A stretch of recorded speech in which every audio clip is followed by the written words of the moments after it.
Les amis, j'espère que vous allez bien. On débriefe le match entre le Barça et le Real Madrid, finale de Supercoupe d'Espagne à Jeddah. Alors je vous mets les 11 des deux équipes. Côté Ancelotti, un 11 de gala normalement, donc offensivement Mbappé, Vinicius, Rodrigo, Bellingham au milieu, Valverde, Camavinga.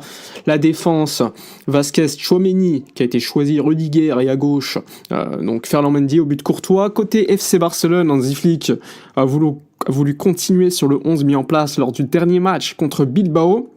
Cette fois-ci, classique, Koundé, Baldé sur les côtés, Inigo Martinez, qui a été remplacé rapidement, mais qui a été au début du match titularisé auprès de Koubarsi, milieu de terrain, Casado, Pedri, Gavi, et devant Lewandowski, Rafinha, ainsi que sur le côté gauche, côté droit, Lamine Yamal. Bon, le match, sans plus attendre. Masterclass de première mi-temps, une première mi-temps où le Barça a dominé les 15-20 premières minutes. Le Barça est supérieur de loin à l'équipe du Real.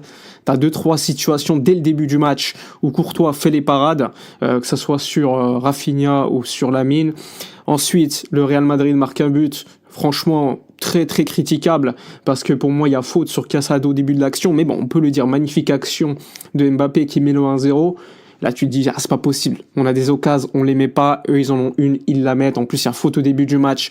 Il n'y a pas de contrôle VAR de la part de Gil Manzano, qui aura fait une première mi-temps catastrophique, l'arbitre. Donc, un but refusé qui ne l'a pas été, et donc validé par Gil Manzano, alors que normalement, il y a faute. Donc, ça fait 1-0, t'es largement énervé. Et là, t'as un joueur qui va faire la différence. T'as un joueur qui tout simplement va frotter la lampe du génie, c'est Lamine Yamal, avec une situation extraordinaire. Il va se jouer un petit peu de toute la défense et marquer un petit ballon, une petite passe, petit filet. Courtois ne peut rien faire, ça fait 1-1. Et là, le match est relancé. Mais ce qu'il faut signaler, c'est que Lamine Yamal, ce qu'il fait sur l'action, c'est extraordinaire. Que ce soit Tchouaméni, Camavinga, ils se sont fait bouffer tout le match. Et on l'a vu, d'ailleurs, je crois que le second but du Barça, qui va venir assez rapidement, c'est un penalty provoqué par Gavi. Camavinga prend le premier jaune, puis ensuite Camavinga un peu plus tard doit prendre un second jaune sur Lamine, mais il ne le prend pas parce que Gil Manzano décide de ce qu'il faut faire. Normalement, il y a déjà un Real à 10. Donc, on marque 2-1 sur un penalty. Lewandowski le met tranquillement. On revient, on continue, on les écrase tout simplement. Entre-temps, t'as Ronald Araujo qui va rentrer, qui va faire une entrée importante sur Vinicius, qui ne passera plus de la première mi-temps, et il est au départ de l'action du 3-1. Et là, l'action, elle est magnifique, parce que tu as Lewandowski qui va tout simplement venir en retrait, une magnifique passe, la passe de Lewandowski ensuite pour trouver Lamine Yamal dans la profondeur.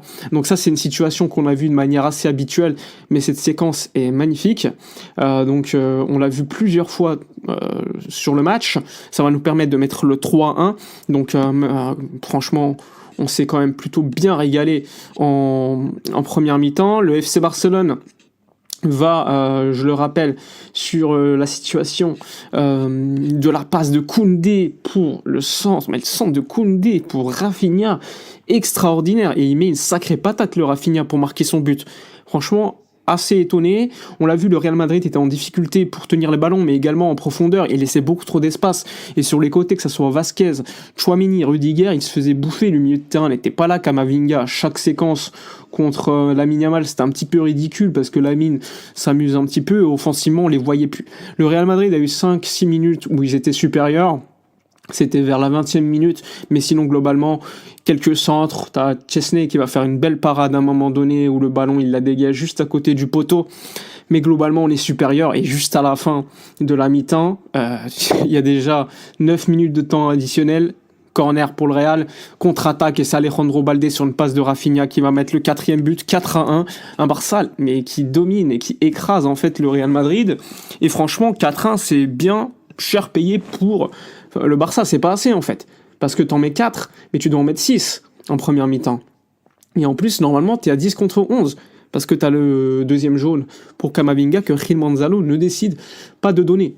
Il y a un Barça qui a été supérieur tactiquement, individuellement, il n'y a rien à dire, un Gavi qui est largement supérieur.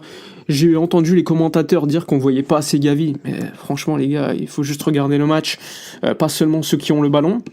Et surtout, Lewandowski buteur-passeur, Lamine Yamal décisif qui te remet dans le match, Rafinha buteur-passeur, un Baldé qui au début du match défensivement c'était compliqué, mais il va te mettre le but.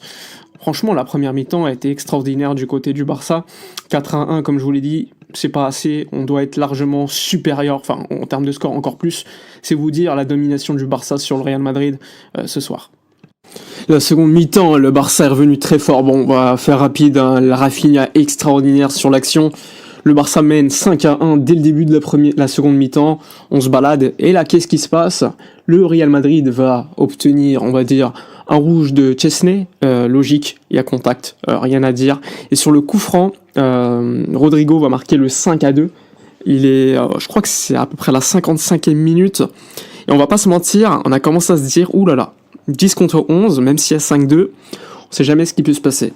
Finalement, juste après, qu'est-ce qui se passe? T'as Vinicius qui prend pas un second jaune, il doit prendre un rouge, pas sanctionné. Tchouaméni, pareil. Ceballos aussi fait des fautes, mais inadmissibles.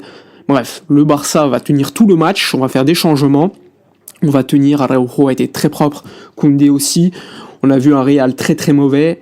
Ce soir, c'est un résultat historique, 5-2, mais ça aurait pu être beaucoup plus large. Le Barça était largement supérieur, et même à 10 contre 12, oui, 10 contre 12, on n'était pas à 10 contre 11 ce soir, parce que Gil Manzano, il n'a pas donné 3 rouges à Vinicius, à Camavinga et même Tchouaméni. Donc il a également donné un but qui n'était pas valide au Real. Donc ça fait beaucoup. J'aime pas parler d'arbitrage, mais là c'était vraiment un sens unique. Et malgré tout, le Barça a explosé le Real Madrid. 5-2, champion, Super Coupe d'Espagne dans la poche pour Hansi Flick. Un Rafinha extraordinaire, tout simplement. Un Rafinha qui a été supérieur, qui a mis passe décisive, 2 buts. Il a été supérieur aux autres. Et même si on peut regretter le fait d'avoir pris un rouge, logique, je le rappelle, et que donc la mine est sortie, qu'on a fait beaucoup tourner à ce moment-là, eh bien, on a été supérieur et ça fait plaisir de voir cette équipe à ce niveau-là. Et là, tu peux te poser des questions sur Araujo, qui est rentré, et tu te dis, mais avec cette équipe, pourquoi il ira à la Juve? Avec tout le respect pour la Juve, hein. Mais franchement, ce serait insensé. Voilà pour le débrief, un débrief extraordinaire, une humiliation, c'est la deuxième de la saison pour le Barça contre le Real. On les a explosés, ça fait plaisir, c'est un titre en plus, donc ça aussi c'est un plaisir supplémentaire, et malgré l'arbitrage cataclysmique, à sens unique, le Barça était supérieur. Dites-moi dans les commentaires votre homme du match, pour moi c'est Rafinha, comme d'habitude, big game player surtout, donc je vous écoute. Voilà pour la vidéo, je vous dis à la prochaine et d'ici là comme d'habitude portez-vous bien.